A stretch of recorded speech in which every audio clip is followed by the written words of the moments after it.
사람은 태어나면서부터, 아니 태어나기 전부터 교육을 받습니다.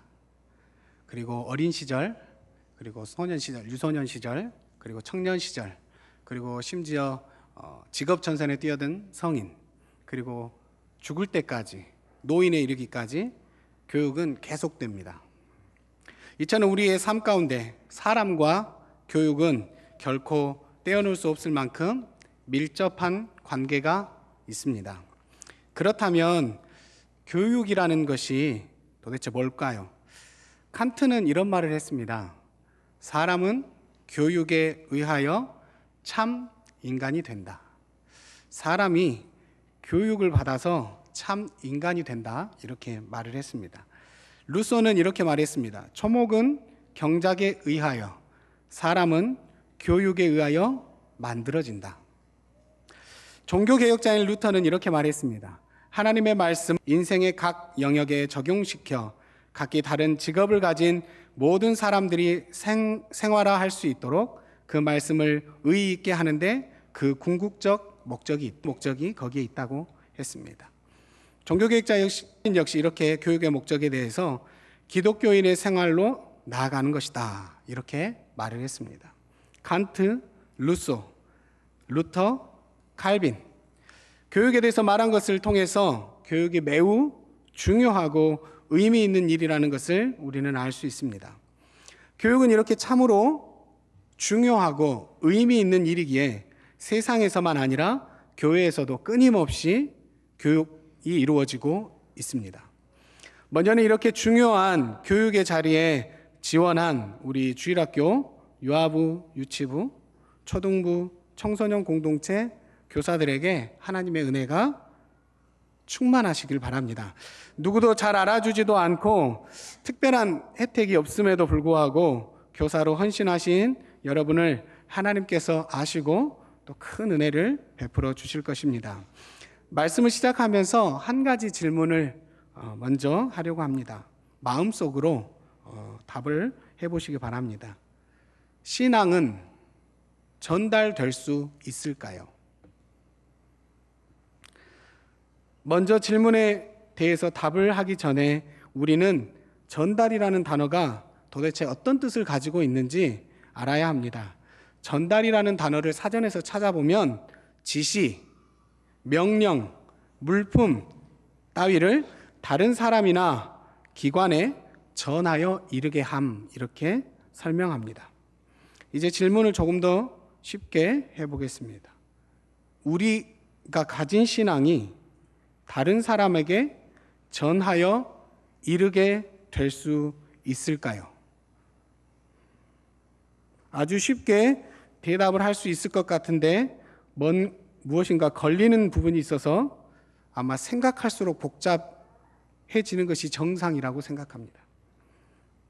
생각이 없으시면 아무렇지도 않게 당연한 거 아닌가 이렇게 할 수 있겠지만, 만약에 이 대답에 예라고 대답한다면 에베소서 2장의 말씀을 우리는 어떻게 설명해야 할까요?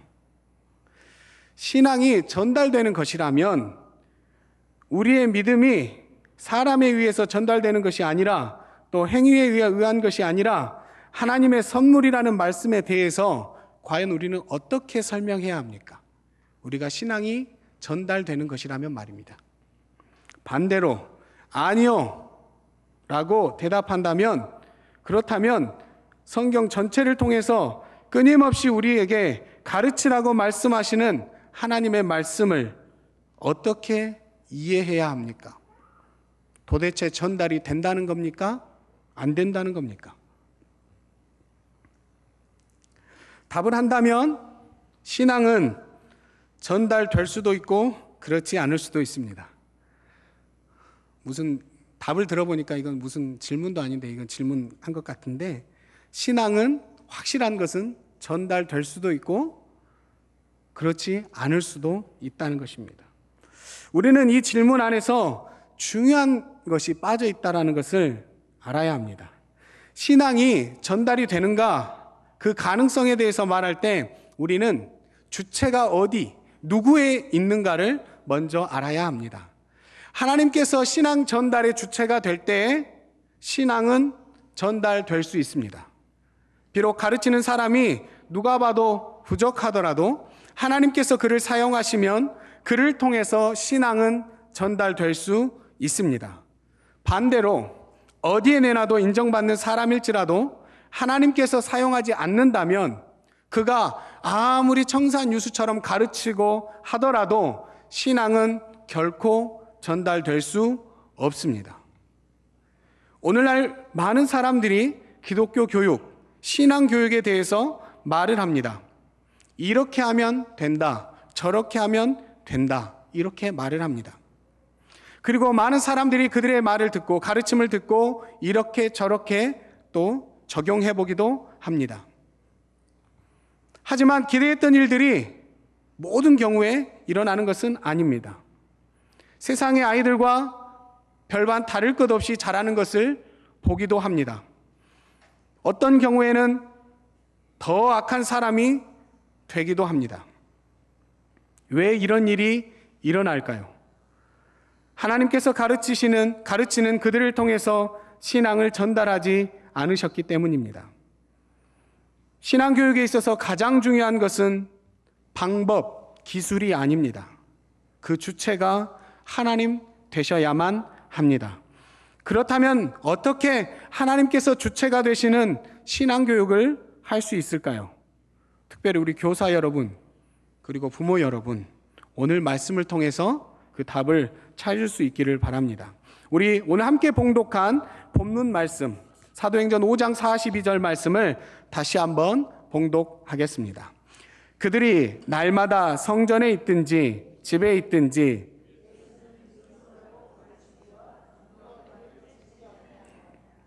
아멘. 첫째, 초대교회 사도들과 성도들은 그들의 중심이 어디에 있었는지 알 수 있는 표현입니다. 그들에게 있어서 가르치는 것, 다르게 말하면 신앙 교육이 무엇보다 중요했다는 것을 우리는 이 말씀을 통해 알 수 있습니다.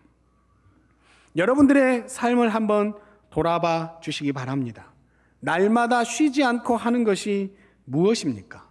먹고, 자고, 화장실 가고 이런 것 말고 우리들의 의지로, 여러분들의 의지로 하는 것 중에서 날마다 가장 많은 시간을 보내는 것이 무엇이냐는 질문입니다. 가장 많은 에너지를 쏟는 부분이 무엇입니까? 그 질문에 대한 답을 통해 우리의 마음이 어디에 있는지를 알 수 있습니다. 둘째, 초대교회 사도와 성도들은 날마다 가르치는데 무엇을 가르쳤다고 말씀합니까?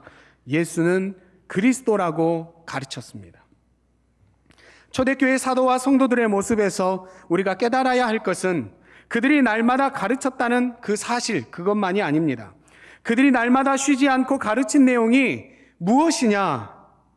이것이 더 중요합니다. 그들의 가르침의 중심 주제는 예수는 곧 그리스도라는 것이었습니다. 무엇을 가르치느냐, 무엇을 배우느냐, 그것에 의해서 인생이 달라집니다. 우리의 인생에서 가장 중요하게 가르쳐야 할 것이 있다면 무엇일까요? 예수는 그리스도라는 것입니다. 이것은 아이들에게 밥을 먹는 방법을 가르치는 것보다, 자전거를 타는 방법을 가르치는 것보다, 학교에서 공부를 잘 하도록 영어, 수학을 가르치는 것보다 훨씬 더 중요합니다. 아니, 비교할 수 없이 중요합니다. 가장 중요합니다. 먼저 믿음이라는 선물을 받은 부모라면, 그리고 교사라면 가장 중요하게 가르쳐야 할 것이 바로 이것입니다. 예수는 그리스도시다. 여기 계신 부모님들께 먼저 묻고 싶습니다. 우리 자녀들에게 가장 중요하게 가르치고 있는 것이 무엇입니까? 영어, 수학, 과학, 혹은 예체능, 어떤 것도 이것보다 앞서서는 안 됩니다. 만약에 예수는 그리스도라는 가장 가치 있는 것을 가르칠 수 없다면, 그것들을 가르치기 위해서 영어, 수학, 과학, 예체능 때문에 예수는 그리스도라는 것을 가르칠 시간이 없거나 가르칠 방법이 없다면 그것들을 뒤로 미뤄야 합니다. 솔직하게 얘기를 해봅시다. 우리들의 자녀가 서울대를 가면 뭐합니까? 인류대를 가면 뭐합니까? 돈을 아무리 많이 벌면 뭐합니까? 사람들로부터 인정받는 사람이 되면 뭐합니까? 예수는 그리스도라는 것을 믿지 않는다면 말입니다. 물론 여기 계신 분들은 다 알고 있다고 말할지도 모릅니다. 어쩌면 잘하고 있다고 생각하고 계실지도 모릅니다. 만약에 하나님께서 지금 여러분에게 물으신다면 어떻게 대답하시겠습니까? 그것이 내가 할 수 있는 최선이냐? 내게 맡겨진 자녀에게 신앙교육이 그 정도면 충분하냐? 만약에 물으신다면 우리 가운데 자신 있게 예라고 대답할 수 있는 분들이 몇 분이나 계실까요? 이제 오늘 본문 말씀을 통해서 어떻게 신앙교육을 할 수 있을지 이제 구체적으로 생각해 보고자 합니다. 먼저 첫째, 그들이 날마다 가르쳤다고 합니다. 그렇다면 어떻게 날마다 가르칠 수 있을까요? 우리가 잘 알고 있는 말씀, 신명기 6장 7절 말씀을 통해서 날마다 가르치는 가장 중요한 방법을 배울 수 있습니다. 우리 신명기 6장 7절 말씀을 우리 함께 봉독하도록 하겠습니다. 내 자녀에게 부지런히 가르치며 집에 앉았을 때든지 길을 갈 때든지 누워 있을 때든지 일어날 때든지 이 말씀을 강론할 것이며 아멘. 내 자녀에게 부지런히 가르치라 이렇게 말씀합니다. 날마다 가르칠 수 있는 방법을 알려드리겠습니다. 답은 부모님에게 있습니다. 부모님의 마음을 자녀를 위한 신앙교육에 두어야 한다는 것입니다. 신앙교육은 절대로 주일 하루, 주일 학교에서 다 되지 않습니다. 주일 학교에 보냈으니 충분하다. 물론 이렇게 생각하시는 분은 없겠지만 절대로 충분하지 않습니다. 주일 학교에서 배우는 것은 일주일에 한 번 하는 외식 정도로 생각해야 합니다. 우리 자녀를 건강하게 하는 것은 집에서 먹는 밥입니다. 건강한 자녀를 위한다면 절대로 외식에 의존해서는 안 됩니다. 일주일에 한 번 가르치는 교회에서도 10년을 내다보면서 주일학교 교사를 모집한다고 광고합니다. 그리고 그렇게 아이들을 가르치려고 노력합니다. 10년 후 교회의 미래가 우리 아이들을 통해서 결정될 수 있기 때문입니다. 그리고 여기에 마음을 두고 준비하고 있는 것입니다. 부모 여러분, 10년 후, 아니 자녀의 일생을 바라보면서 열정을 갖고 자녀들을 가르칠 수 있기를 바랍니다. 둘째로 예수는 그리스도임을 가르쳐야 된다고 했습니다. 그렇다면 어떻게 예수님은 그리스도라는 것을 가르칠 수 있을까요?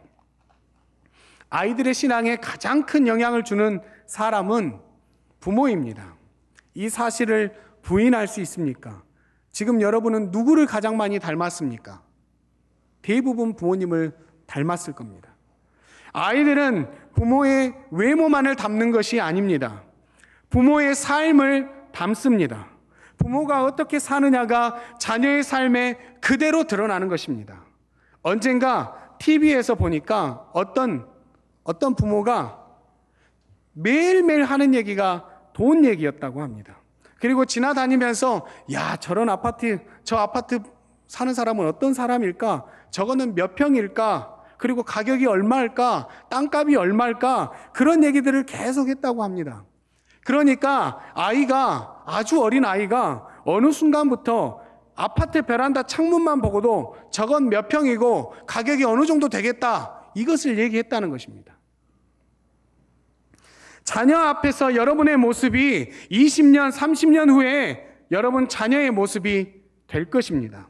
신앙생활도 마찬가지입니다. 주일에만 보이는 모습은 자녀들에게 영향을 크게 주지 못합니다. 매일 가정에서 보이는 부모의 모습이 자녀의 신앙에 영향을 주는 것입니다. 부모님이 날마다 신앙의 모범을 보여주어야 합니다. 예수님이 나의 구원자, 나의 삶의 주인이라는 것을 부모님들이 먼저 보여주어야 합니다.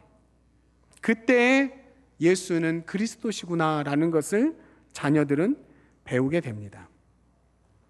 기독교 교육의 선구자라 불리는 호레이스 부시넬이라는 사람이 있습니다.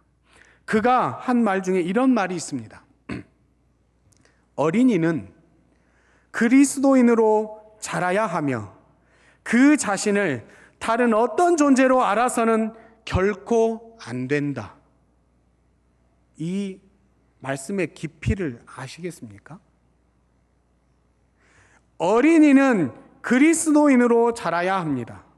그 자신을 다른 어떤 존재로 알아서는 결코 안 된다. 이 땅에 태어난 목적이 무엇인가? 내가 자라서 어떤 사람이 되어야 되는가 하면 자신 있게 대답해야 합니다. 저는 그리스도인으로 자라야 합니다. 그런데 우리 아이들에게 물어보십시오. 너는 어떤 사람이 되고 싶으냐? 대부분의 아이들이 직업을 얘기할 것입니다. 그리고 세상에 성공하는 사람이 되고 싶다고 얘기할 것입니다. 무엇이 중요합니까? 그리스도인이 되지 않는다면 그런 것들은 아무런 의미가 없는 것입니다. 그래서 호레이스 부시넬이 이렇게 말하면서 강조한 것이 있습니다. 아이들을 그리스도인으로 양육하기 위해서 가정 안에서 부모의 신앙교육을 매우 강조하였다는 것입니다. 종교개혁자 칼빈, 루터도 가정과 부모의 중요성에 대해서 다음과 같이 말했습니다. 칼빈은 가정이란 어린이를 양육하고 교육할 책임이 있는 곳임과 동시에 부모에게 자식을 양육하고 교육할 의무를 하나님께서 부여하셨다. 이렇게 보았습니다. 가정이라는 곳은 그냥 먹고 자고 쉬는 곳으로 끝나는 것이 아닙니다. 가정은 부모들에게 하나님께서 그 아이를 양육하고 교육할 곳으로 하나님께서 세운 것이라는 사실입니다. 가정은 그냥 쉬는 곳이 아닙니다. 노는 곳이 아닙니다. 우리의 아이들을 양육하고 교육할 책임이 있는 곳입니다. 학교를 보내놨는데 학교에서 아이들이 공부는 안 하고 놀고만 옵니다. 여러분 그 학교 보내겠습니까? 아무것도 가르치지 않고 노는 것만 가르칩니다. 보내겠습니까? 절대로 안 보낼 겁니다. 그런데 우리 아이들이 집에 와서는 아무것도 안 하고 자기 하고 싶은 대로 마음대로 하게 놔둡니다. 부모님들은 그러거나 말거나 상관하지도 않습니다. 하나님이 우리에게 자녀를 맡겨주시고 그런 모습을 볼 때 어떤 마음일까요? 우리 부모들이 자녀를 학교에 보냈는데 아무런 일도 안 하고 그냥 놀다가 밥은 먹여주고 이 정도라면 그 학교 보낼 수 있겠습니까? 절대로 보내지 않을 것입니다. 루터도 이렇게 얘기했습니다. 가정과 부모에게 최고의 교육적 권위를 부여했고 부모는 교회의 목사보다 우선하여 자녀를 가르쳐야 하고 또 가르칠 수 있는 권위가 부여되었다. 부모에게 권위가 있는데 교육적인 권위가 있는데 신앙교육을 해야 할 권위가 어느 정도 더 있느냐? 교회의 목사보다 더 큰 권위가 부모에게 있다는 사실입니다. 신앙교육 누가 잘해야 합니까? 목사가 잘해야 합니까? 부모가 더 잘해야 합니다. 그리고 이렇게 말을 했습니다. 가정에서의 교육이 재구실을 못할 때 교회와 학교가 이를 보충할 수 있다. 보충하는 역할을 하는 것입니다. 교회는 보충하는 역할을 하는 것입니다. 주된 영향은 가정에서 이루어져야 하는 것입니다. 그런데 우리 가정 어떻습니까? 주된 영양분을 받는 곳입니까? 아니면 전혀 상관없는 그냥 몸만 살찌우는 그런 곳입니까? 위에서 나열한 모든 분들, 호레이스 부시넬, 칼빈, 루터, 이들은 신앙교육에 있어서 가정과 부모의 역할을 가장 우선으로 설명했습니다. 지금 우리 자녀를 어떤 사람으로 키우고 계십니까? 무엇에 집중하고 계십니까? 우리 모두 우리의 자녀를 그리스도인으로 키우는데 집중했으면 좋겠습니다. 교회 교사는 우리 아이들을 그리스도인으로 키우는데 매진할 것입니다. 그냥 놀아주는 사람이 아니라 놀아줌을 통해서도 분명한 목적을 가지고 가르칠 것입니다. 부모님들은 그것보다 더 많이 노력해 주셔야 합니다. 부모의 가장 큰 사명, 교사의 가장 큰 사명이 바로 이것입니다. 우리들의 자녀들을 그리스도인으로 자랄 수 있도록 하는 것입니다. 이를 위해서 쉬지 않아야 합니다. 초대교회 사도들과 성도들은 쉬지 않았습니다. 날마다 가르쳤습니다. 회당에서도 가르치고 집에서도 가르쳤습니다. 저와 여러분, 우리 모든 부모님들 또 우리 교사들 날마다 쉬지 않고 가르치는 우리 모두가 다 되시기를 바랍니다. 마지막으로 다시 한번 강조해서 말씀드립니다. 오늘 시작하지 않으면 늦습니다. 지금이 아니면 늦습니다. 금방 세월이 갔잖아요. 저도 보니까 금방 우리 아들이 내년에 초등학교 가거든요. 시간이 금방 가더라고요. 여러분 자녀 엊그제 낳은 것 같잖아요. 그런데 벌써 말 안 듣잖아요. 문 닫고 들어가잖아요. 금방 가는 거예요. 저도 아는데 저보다 나이 드신 분들은 더 잘 아시잖아요. 오늘 아니면 늦습니다. 내일 시작해야지 안 됩니다. 오늘부터 이 마음을 꼭 가지셨으면 좋겠습니다. 지금이 아니면 늦습니다. 우리 모두, 특별히 우리 부모, 모든 부모님들, 또 우리 교사 여러분, 우리 자녀들에게, 우리 아이들에게 예수는 그리스도시다. 그리고 우리는 자라서 그리스도인이 되어야 한다라는 것을 쉬지 않고 가르쳐서 우리 교회 모든 아이들이 하나님을 기쁘시게 하는 그리스도인으로 자랄 수 있도록 우리 모두가 사용되시는 우리 부모, 우리 교사 다 되시기를 바랍니다. 기도하겠습니다. 하나님 아버지 감사합니다. 하나님, 우리에게 맡겨준 우리의 자녀들이 있습니다. 하나님께서 맡겨주신 또 우리 아이들이 있습니다. 우리가 그들에게 날마다 가르치게 하여 주옵소서. 예수는 그리스도라고 가르치게 하여 주옵소서. 그리고 저들이 자라서 그리스도인으로 자랄 수 있도록 날마다 가르치게 하여 주시옵소서. 우리 삶의 우선순위가 거기에 있게 하여 주시옵소서. 예수님의 이름으로 기도합니다. 아멘.